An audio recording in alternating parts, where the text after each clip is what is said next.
প্রিয় দর্শক, সজ্জাদ কাদিরের প্রীতি এবং শুভেচ্ছা নিন। এই মুহূর্তে আপনাদের সামনে কথা বলতে এসেছি। আওয়ামী লীগ কি পড়ে পড়ে মার খেয়ে শেষ হয়ে যাবে, নাকি প্রতিরোধ গড়ে তুলবে? এই প্রসঙ্গটা নিয়ে আমি আপনাদের সামনে কথা বলবো। আমি এই প্রসঙ্গটি কথা বলতে অনুপ্রাণিত হয়েছি বিশেষ করে গত দুদিন আগে। আজকে বৃহস্পতিবারের কথা বলছি। মঙ্গলবার রাত 8টায় একজন সংসদ সদস্য, সিরাজগঞ্জ 3 আসনের রায়গঞ্জ তাড়াশ আসনের সাবেক সংসদ সদস্য এবং একজন চিকিৎসা বিষয়ের শিক্ষাবিদ, ঢাকা শিশু হাসপাতালের সাবেক পরিচালক অধ্যাপক ডক্টর আব্দুল আজিজকে জামিনে মুক্তি দেয় গত মঙ্গলবার আদালত। এবং জামিনে মুক্তি পাওয়ার পর রাত 8টার দিকে তিনি সিরাজগঞ্জ কারাগার থেকে মুক্তি পান এবং কারাগার থেকে মুক্তি পাবার পরে জেলা কারাগার চত্বরে একদল লোক তাকে মারধর করে।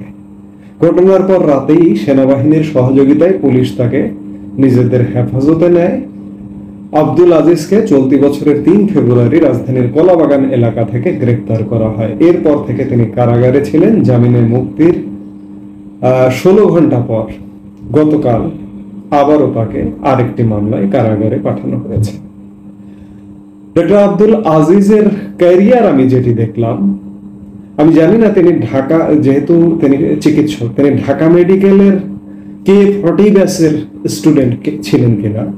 এই K40 ব্যাচটা অত্যন্ত সমৃদ্ধ, অত্যন্ত বিখ্যাত মানুষ। তার বন্ধু বান্ধব যারা, নাম বললে সবাই চিনবেন, তারপরে আমি নাম বলি না। যদি তিনি এই K40 ব্যাচের হয়ে থাকেন, এই ব্যাচটা অত্যন্ত আলোকিত ব্যাচ এবং তিনি একজন মেডিকেল শিক্ষাবিদ, একজন অধ্যাপক, ঢাকা শিশু হাসপাতালের একজন পরিচালক ছিলেন। শিক্ষায়, দীক্ষায়, জ্ঞান বুদ্ধিতে নিশ্চয়ই তার অবস্থান অনেক উচ্চে। আজকে বাংলাদেশ বা সমাজটা এমন জায়গায় নেমে গেছে, আপনি যত বড় শিক্ষায় শিক্ষিত হন, আজকে আপনার জ্ঞান শিক্ষা আপনার যে কোনো মুহূর্তে যে কোনো সময় অপদস্থ হতে পারে। আপনার অপরাধ কি? এই ডক্টর আব্দুল আজিজের অপরাধ কি? ডক্টর আব্দুল আজিজ কেন রাজনীতিতে এসেছেন? তিনি একজন ভালো চিকিৎসক, অধ্যাপক, ঢাকা শিশু হাসপাতালের পরিচালক ছিলেন। তিনি সেখানেই থাকুন। বাংলাদেশের রাজনীতি তো আসলে নোংরা লোকজনের জন্য, ভাঙাড়ির ব্যবসায়ীদের জন্য। এই মুহূর্তে আমার মনে পড়ে যাচ্ছে কদিন আগে অধ্যাপক ডক্টর প্রাণ গোপাল দত্ত, যার নামের সঙ্গে আলাদা করে কোনো বিশেষণ যুক্ত করবার দরকার নেই, তার কন্যাকে বিএসএমএলতে কিভাবে হেনস্থা করা হলো। আমি এর আগে আওয়ামী লীগ সরকারের আমলে এই যে এই ধরনের শিক্ষাবিদ যারা জ্ঞানী, এইসব দিক দিয়ে অনেক উচ্চতায়, তাদেরকে রাজনীতিতে অনেক স্বাগত জানিয়ে আমি আর্টিকেল লিখেছি, অনেকবার আর্টিকেল লিখেছি, যে স্বাগত জানিয়েছি। রাজনীতি যে দুর্বৃত্তদের কাছে বন্দী হয়ে গেছে, সেখান থেকে মুক্ত করতে হলেও এনাদেরকে স্বাগত জানানো উচিত। প্রাণগোপাল যখন প্রথম সংসদ সদস্য হলেন, আমি তখনও আর্টিকেল লিখে সাধুবাদ জানিয়েছি দেশের প্রধান জাতীয় দৈনিকে। আমি এই জন্যই সাধুবাদ জানিয়েছি যে রাজনীতি দুর্বৃত্ত মুক্ত হবে, কিন্তু রাজনীতি দুর্বৃত্ত মুক্ত হয়নি। আজকে এই লোকগুলো রাজনীতিতে এসে অপরাধ করে ফেলেছেন বাংলাদেশের প্রেক্ষাপটে। বাংলাদেশে এই ধরনের ক্যারিয়ারের লোকজনের রাজনীতিতে আসতে নিষেধ, বারণ। আসবেন না দয়া করে, আপনাদের জন্য রাজনীতি নয়। যে আজকে দেখুন আপনি কেন আওয়ামী লীগ করেছেন। ডক্টর আব্দুল আজিজের কোন দুর্নীতি আছে কিনা, হত্যা মামলাগুলো যে হচ্ছে, এগুলো সম্পূর্ণ ষড়যন্ত্রমূলক। কিন্তু তার কোনো কেলেঙ্কারি আছে কিনা, দুর্নীতি আছে কিনা আমি জানি না। কিন্তু আমি সাদা দৃষ্টিতে, সহজ দৃষ্টিতে আমি যেটা দেখছি, অত্যন্ত উজ্জ্বল ক্যারিয়ারের একজন, গৌরবোজ্জ্বল ক্যারিয়ারের একজন মানুষ ডক্টর আব্দুল আজিজ। তাকে যেভাবে জেল গেটে একজন ভদ্রলোককে যেভাবে হেনস্থা করা হলো, আমার দৃশ্য মনে পড়লে আবার সত্যি আমি দুদিন ধরে ভাবছি যে এগুলো কি হচ্ছে দেশে। যে কোনো সময় যে কোনো মানুষকে এমন করা হতে পারে। আমরা কি এই বাংলাদেশ চেয়েছিলাম? মুক্তিযুদ্ধের মাধ্যমে, স্বাধীনতার মাধ্যমে স্বাধীন হয়েছি। আজকে আমরা এই বাংলাদেশে নেমে গেছি। আমার আজকে আওয়ামী লীগের কাছে প্রশ্ন, যে আওয়ামী লীগ পড়ে পড়ে কি শুধু মার খাবে, নাকি প্রতিরোধ গড়ে তুলবে? এবং বাংলাদেশের স্বাধীনতাকামী মুক্তিকামী মানুষ এভাবে কি শুধু দেখবে নাকি প্রতিরোধ গড়ে তুলবে? আপনাদেরকে তো স্পেস দেবে না জামাত, আপনাদেরকে স্পেস দেবে না বিএনপি, আপনাদেরকে স্পেস দেবে না হেফাজত, আপনাদেরকে স্পেস দেবে না এই যে ছাত্রদের নতুন রাজনৈতিক দল এনসিপি। আপনাদেরকে কেউ অধিকার দেবে না। আপনি যখন আসতে চাবেন, আপনি যখন কাজ করতে চাইবেন, তখন আপনাকে সবাই একজোট হয়ে প্রতিরোধ করবে। বাংলাদেশের সেনাবাহিনী আপনাকে ক্ষমতায় রক্ষা করেনি। আজকে দেশটা কোন জায়গায়? 5 আগস্ট সময়কালে দেশ যদি আওয়ামী লীগের কারণে দেশ খারাপ ছিল, সেনাবাহিনী যদি মনে করেছে যে আওয়ামী লীগ বিদায় নিতে হবে, আজকে দেশ কোন জায়গায়? আজ শতগুণ খারাপ সেই সময় থেকে। এখন কি সেনাবাহিনী মনে করছে না যে এই সরকারকে বিদায় করতে হবে, বিদায় করে দ্রুত একটি নির্বাচন হতে হবে, কিংবা একটি তত্ত্বাবধায়ক সরকার কিংবা একটা নতুন সরকার গঠিত হবে, কিংবা সেনাবাহিনীর দায়িত্ব নিয়ে একটা নির্বাচন হতে হবে? মনে করছে না? কোনো কিছুই দৃশ্যমান নয়। সেনাবাহিনী নীরব দর্শকের ভূমিকায় অবতীর্ণ।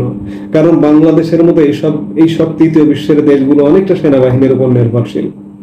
আজকে আওয়ামী লীগ আসুক, পুলিশ আওয়ামী লীগকে সহযোগিতা করবে, প্রশাসন আওয়ামী লীগকে সহযোগিতা করবে, কিন্তু সেনাবাহিনীর নীরব দর্শকের ভূমিকায় আজকে অন্য সবাই ভয়ে ভীত সন্ত্রস্ত দূরে সরে আছে।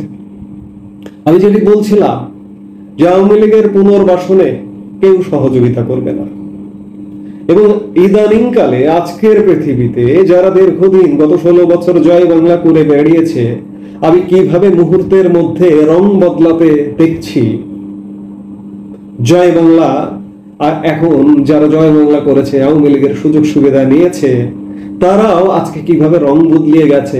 আমি কয়েকজন আমলারও দেখলাম আওয়ামী লীগের বদন্যতায় সিনিয়র সচিব হয়েছে, বিদেশে রাষ্ট্রদূত হয়েছে, কিভাবে রং বদলিয়ে পত্রিকা আর্টিকেল পর্যন্ত লিখছে।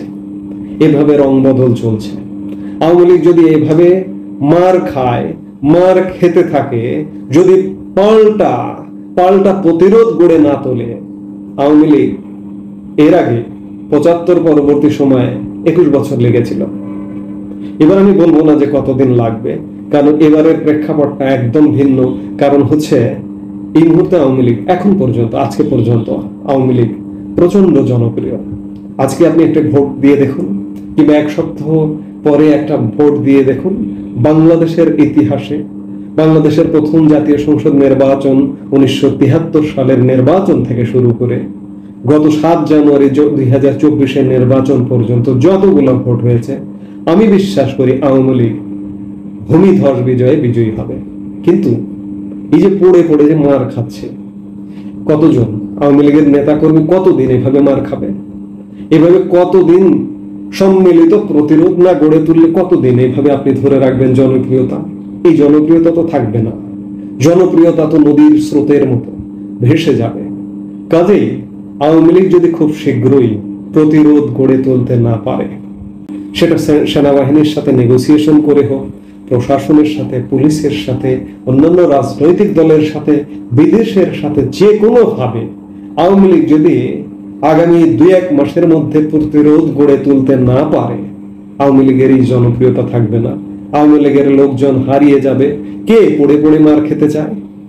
শুধু আওয়ামী লীগ হেরে যাওয়া মানে আওয়ামী লীগ হেরে যাওয়া নয়, কিন্তু আওয়ামী লীগ হেরে যাওয়া মানে সারা বাংলাদেশ হেরে যাওয়া। আওয়ামী লীগ যখন যেতে, আওয়ামী লীগ একাই যেতে, কাউকে চেনে না। এই ধরনের একটা কথা আছে আহমদ সফার। আওয়ামী লীগ যখন ক্ষমতায় থাকে কাউরে চেনে না, নিজের কর্মীরা চেনে না। আপনি তো যতই স্বাধীনতার পক্ষের লোক হন, মুক্তিযুদ্ধের পক্ষের লোক হন, আপনারা চিনবে না। কিন্তু সারা বাংলাদেশের মুক্তিকামী মানুষ, যারা স্বাধীনতার পক্ষের, মুক্তিযুদ্ধের পক্ষের, যারা আওয়ামী লীগও করে না, তারাও কিন্তু আজকে আওয়ামী লীগের জন্য কাঁদছে। আওয়ামী লীগ কেন ফিরতে পারছে না, এই অনুশোচনায় নিজে নিজে ভুগছে। কাজেই যে কোনো মূল্যে আওয়ামী লীগের প্রতিরোধ গড়ে তুলতে হবে, যে কোনো উপায়ে। কিন্তু এখন পর্যন্ত, অত্যন্ত পরিতাপের বিষয়, এখন পর্যন্ত কোনো কিছু দৃশ্যমান নয়। শুধুমাত্র কিছু অনলাইন অ্যাক্টিভিটিস আছে, ফেসবুক, ইউটিউব। মাঝে মাঝে আওয়ামী লীগ প্রধান শেখ হাসিনা আসেন, এসে বক্তৃতা দেন, দুঃখ গাথা শোনেন, কিন্তু সারা দেশের আওয়ামী লীগকে নিয়ে যে সংগঠিত করে একটা প্রতিরোধ গড়ে তোলা, দেশে একটা অন্যায় কর্ম চলছে।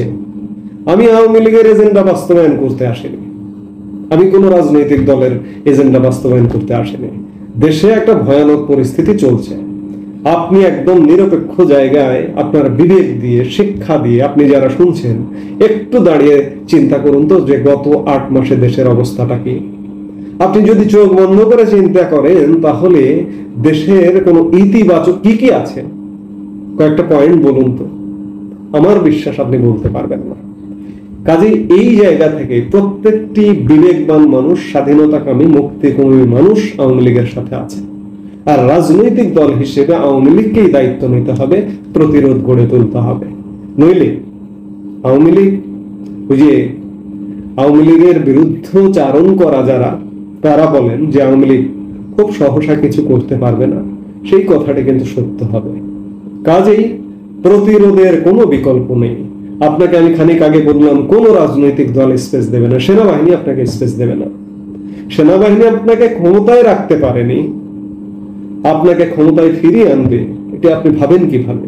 যদি বিশেষ কোনো চাপ সেনাবাহিনীর উপরে না আসে, আন্তর্জাতিক চাপ, তাছাড়া সেনাবাহিনী নিজে থেকে, যে সেনাবাহিনী আপনাকে ক্ষমতায়, আপনাকে সুরক্ষা দিতে পারেনি, আপনার নিরাপত্তায় নিয়োজিত সেনাবাহিনী থাকে, এসএসএফ থাকে, সেই এসএসএফ আপনার নিরাপত্তা দিতে পারেনি।